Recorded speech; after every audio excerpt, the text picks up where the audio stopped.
सुबह से शाम तक पता नहीं कितने मीटिंगें होती हैं, आप लोग मीटिंगें में जुड़ रही हैं। बताइए वहाँ कोई गलत चीज़ बताई जा रही है? कोई गलत चीज़ नहीं है। वहाँ हमारे व्यक्तित्व का विकास किया जा रहा है। शायद किसी भी विद्यालय में ऐसी शिक्षा नहीं दी जा रही है। कोई भी विद्यालय आप बता दीजिए, वही किताबी कीड़ा बच्चों को बनाया जा रहा है। किताब की बस यही पढ़ लो, जबकि शिक्षा की किस जरूरत है? हमें संस्कारपूर्ण शिक्षा की जरूरत है।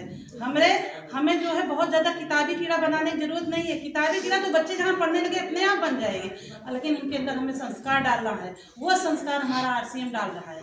हमें अच्छी अच्छी बातें सिखा रहा है, हमें मोटिवेशन दे रहा है, हमें अपने जीवन में आगे बढ़ने के लिए मोटिवेशन दे रहा है कि नहीं दे रहा है? हाँ, तो हमें आरसीएम बहुत कुछ दे रहा है, इसलिए हमें आरसीएम करना है। हमें क्यों प्रोडक्ट खाने के लिए ही आरसीएम नहीं करना है। प्रोडक्ट तो उसका मेन बेस है, उसके जरिए तो हम आरसीएम में घुस ही आ रहे हैं, लेकिन उसके साथ साथ हमें प्रोडक्ट खाना है।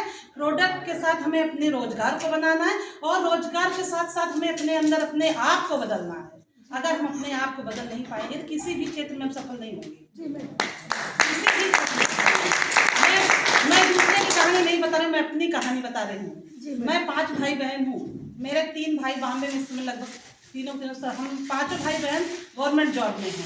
लेकिन मैं जहाँ थी वहाँ पे पढ़ाई का कोई मतलब, जिस मैं विद्यालय अच्छा था, ठीक था, लेकिन मेरे घर पे कोई ऐसा व्यक्ति नहीं था जो मेरी कापियाँ उठा के देख सके बेटियाँ क्या पढ़ रही हैं, बच्चियाँ क्या पढ़ रही हैं। मेरी माँ मुझे जब तक 4-5 क्लास था, उसको जो हिंदी आती थी पढ़ाती थी, मैं तब तक उन्होंने देखा, लेकिन उसके ऊपर कोई देखने वाला हमारे घर में नहीं था कि बच्चे पढ़ क्या रहे हैं, कर क्या रहे हैं। लेकिन फिर भी इतना दिमाग था कि हम लोग, मैं ऑलराउंड फर्स्ट डिवीजन हर क्लास में आई। लेकिन जब मैं हाई स्कूल पढ़ ली तो वहाँ आसपास कोई विद्यालय नहीं था। हमारे घर के लोगों ने कहा कि अब पढ़ नहीं पाएंगे, लेकिन मुझे पढ़ने की ललक थी। मैंने पापा से आए जब बॉम्बे से, तो मैंने पापा से कहा, पापा मैं पढ़ना चाहती हूँ। बोले बेटा पढ़ना चाहती हूँ, लेकिन यहाँ कहीं विद्यालय नहीं है, लड़कियाँ बाहर जा नहीं सकती हैं। अब जब लड़कियाँ बाहर जा नहीं सकती हैं तो हमने कहा तो क्या, तो कहा कि मैं प्राइवेट, आपका रेगुलर नाम लिखा दूंगा लेकिन दूर में, लेकिन आपको जाना नहीं है। तो मैं इंटर वहाँ से की, और उस समय मुझे कोई बुक दिला के नहीं दिया। उस समय विकास गाइड आती थी। इंटर मेरा थोड़ा डाउन हुआ है, तो मुझे विकास गाइड पेपर के टाइप पे मिल गई। मैंने वही गाइड पढ़ा और पास हुई। उसके बाद मेरी हाई स्कूल में ही मैं पेपर नहीं ली थी, तभी मेरी शादी हो गई। और इंटर के बाद में हम लोगों के यहाँ गौना आता है, मैं यहाँ आ गई। यहाँ आने के बाद दूसरे पे लग गई। इन लोगों के परिवार में हमारे से थोड़ा सा डाउन था, क्योंकि हमारे यहाँ सब सर्विस वाले थे, इनके यहाँ सर्विस वाला कोई नहीं था। और शादी हम दोनों की दोस्ती हुई, शायद मैंने बताया है। इनके बाबा की और मेरे बड़े पापा की दोस्ती में मेरी शादी हो गई, क्योंकि मेरा बॉम्बे में मेरा रूम बगल बगल ही था, इनका और मेरा रूम बगल बगल था। तो मेरे बाबा जी, इनके बाबा जी, अब मेरे बाबा जी हुए, वो मुझे खिलाते पिलाते थे, वहाँ पे घूमती रहती थी, तब देखे थे मुझे। उसके बाद मैं थोड़ा बड़ी हो गई, और इनका नाती है और मैं, दोनों लोगों की दोस्ती में मेरी शादी हो गई। उसके बाद मैं यहाँ आ गई। यहाँ इनके पिताजी किसान हैं। बाबा जी बॉम्बे में काम करते थे, लेकिन वो भी मतलब प्राइवेट जॉब में थे। और मेरा परिवार सब रेलवे में, मेरे बड़े पापा रेलवे में, मेरे पापा रेलवे में, मेरे बड़े दादा के बड़े भाई वो भी रेलवे में है। मेरे भाई इंटर कॉलेज में टीचर हैं, छोटा भाई गर्ल्स कॉलेज में टीचर है। मतलब लगभग मेरी फैमिली जॉब से थी, तो मेरा अपने आप स्थिति कुछ तो ठीक रहेगी। लेकिन तब इतना पैसा नहीं था, किसी भी जॉब में इतना पैसा नहीं था, रेलवे में बहुत ज़्यादा पैसा नहीं था, तो मीडियम में ही थी, बहुत हाई फाई भी नहीं थी कि बहुत ऊपर थी, लेकिन यहाँ से ठीक थी। यहाँ आई तो मेरा पढ़ने का अंदर से, मैं यहाँ देखा कि इनकी एक माता जी थी, वो 1800 रुपये पेंशन पाती थी, दादी जी। इनके बाबा की भाभी थी वो, उनके हस्बैंड आर्मी में थे। वहीं मतलब जब द्वितीय विश्व युद्ध हुआ उसी में वो गायब हो गए, उनका पता नहीं चला।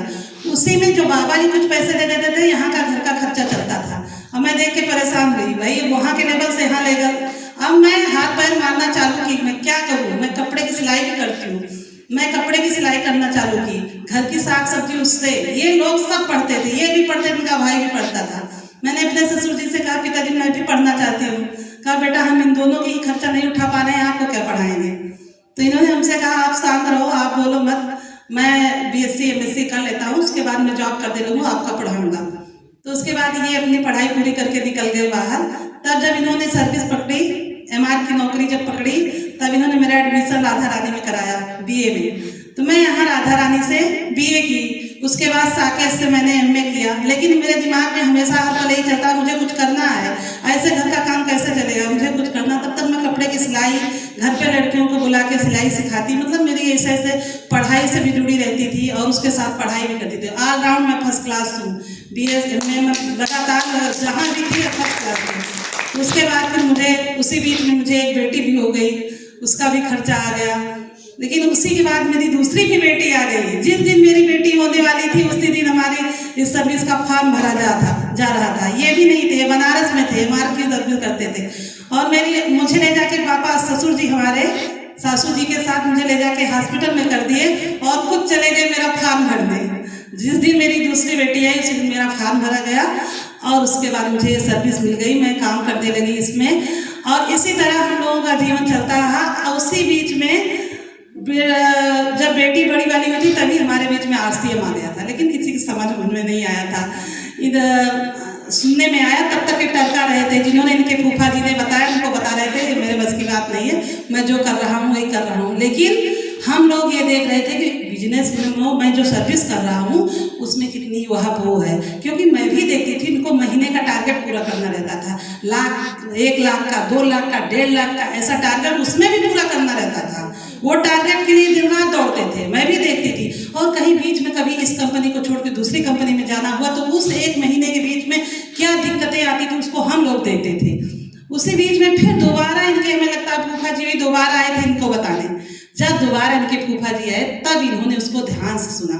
तब भी सब लोग, घर के लोग कह रहे थे ये बंदर बंदरिया की कहानी सुना के ये ज्वाइन कर रहे हैं। इनके भाई साहब अक्सर यही बोलते थे, फूफा जी ये बंदर बंदरिया की कहानी मत सुनाइए और इससे कुछ होने वाला नहीं। लेकिन इन्होंने वहाँ थोड़ा सा दिमाग लगाया, क्योंकि ये तो सर्विस कर रहे थे, MR की सर्विस कर रहे थे, देख रहे थे सर्विस में कितना झंझट है, कितना टारगेट है। अगर वो टारगेट खुद का हो तो कितना अच्छा हो। जो हम कंपनी का टारगेट कर रहे हैं अगर वो टारगेट हमारा हो तो कितनी अच्छी बात हो। शायद वही इनकी बात ये समझ में आ गई कि ये टारगेट जो है ये हम टारगेट RCM से ही क्यों ना करें। अब तब तो RCM ज़्यादा दूर दूर तक कोई नहीं पहुंच जाता था, लेकिन ये सामान लाए, सामान हम यूज करने लगे। और हम सामान यूज करते हुए कई बार आप लोगों को बताया है कि मैं भी ब्रांड पे जाती थी, क्योंकि बॉम्बे के लोग, हमारे यहाँ सब बॉम्बे के लोग रहते थे, सब बड़े बड़े सामान जो है हाई फाई सामान आता था, सब लोग वही यूज करते थे। तो मुझे कहाँ RCM समझ में आता, वो साबुन में उठाती 2 बार पलटती, इधर उधर के समझ में नहीं आ रहा है। हाँ, लेकिन देखिए कि ज्ञान कहाँ आ रही है। मैंने बताया कि हमारा RCM मुझे क्या दिया है। मैं स्कूल में बैठी पेपर पढ़ रही थी, उसमें साबुन के TFM के बारे में दिया था। मैं पेपर पर पढ़ती रहती थी, पढ़ने से बहुत ज़्यादा लगाव था, मैं किताबें अक्सर पढ़ती रहती थी। जब मैंने वहाँ देखा कि ये TFM इस पर लिखा है, साबुन में कोई मानक होता है जो TFM में होता है और हमें 75 TFM के नीचे का साबुन नहीं लगाना चाहिए। तब मैं उस दिन आई, हमारे यहाँ सामान भरपूर मात्रा में घर में आने लगा था, रखा रहता था। मतलब जब से RCM आया है मैंने किसी के घर से इतना नमक तक नहीं मांगा है। आप सोच लिए, हमारे घर से रोज लोग लेके जाते हैं सामान, कि मैं कभी किसी के घर में सामान मांगने नहीं गई हूँ। तो RCM ने पहली बात मुझे अमीर बना दिया। मुझे किसी के घर हाथ नहीं फैलाना है। हमारे घर में लोग हाथ फैलाने आते हैं, लेकिन मैं किसी के घर में हाथ फैलाने नहीं जाती हूँ। तो RCM ने पहली बात तो ही दिया। उसी दिन से मैं आई, देखी कि इस पर इतना TFM, मैंने देखा उस पर 75 TFM लिखा था। मैंने कहा अरे मैं जो ढूंढ रही हूँ तो हमारे RCM में पहले से ऑलरेडी है। उसके बाद कोई और साबुन देखा था, क्योंकि मेरे यहाँ तभी से कोई साबुन बाहर का नहीं आया है।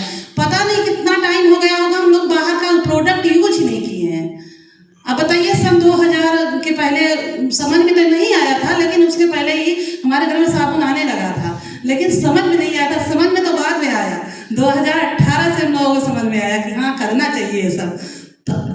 तब से हम लोगों ने काम करना चालू किया और उसी दिन से मैंने इनसे कहा कि आप सारे प्रोडक्ट लाइए, मैं सारे प्रोडक्ट इसी का यूज करूँगी। क्योंकि मुझे इनकी बताने से विश्वास नहीं हुआ, कहीं से विश्वास, लेकिन मैंने जो किताब में पढ़ा, उसमें पेपर में पढ़ा, मुझे लगा कि यही चीज़ सही है और उसी दिन से मैं वो साबुन यूज करने लगी। उसके बाद भी मेरी समझ में नहीं आया, मैं सामान तो यूज करने लगी, लेकिन इसमें पैसा आएगा ये मेरी समझ में नहीं आ रहा था। मैं सोच रही थी इसमें पैसा कैसे आएगा, क्योंकि इनको मैं संघर्ष करते हुए देख रही थी। मुझे पैसे के कहीं ये नहीं लगता था, 500-600 कहाँ देना ही पड़ता है, 800-900 कहाँ पता चलता है। शुरुआती दौर में यही हाल होती है, शुरुआती दौर में बहुत संघर्ष होता है। और इनको मैं केवल दिन भर क्या देखूं कि दिन भर लोगों से बातें करना, लोगों को इकट्ठा करना और एकदम सुबह हमें बता दें मुझे सुबह ही निकलना है। मैं 4 बजे उठ जाती के लिए अपना रोटी पानी जो तैयार करती, एकदम कोहरा, एकदम चारों तरफ कहीं कुछ दिखता ना, ये निकल जाते। और फिर रात 11 बजे किसी दिन आते, किसी दिन आते भी 11 बजे बिटिया पूछती मम्मी पापा कहाँ, अभी भी कहती है। किसी किसी दिन देखे कि मम्मी पापा आए और पापा चले गए, वो बेचारी देखने को नहीं पाती थी। बड़ी वाली की हाल है। और ये लोगों को इकट्ठा करते, गाड़ी बुक करते, सबको लखनऊ बनारस यहाँ कहीं सेमिनार नहीं होते थे, वहाँ सेमिनार कराते, रात में आते। और घर की स्थिति क्या थी, इनके माँ बाप बहुत समझदार हैं। शायद आज के युग में ऐसे माँ बाप नहीं मिलेंगे, ये चीज़ तो बहुत अच्छी बात है। इनके माँ बाप बहुत समझदार हैं कि वो जल्दी से बोलते नहीं थे। इनके भाई साहब एक हैं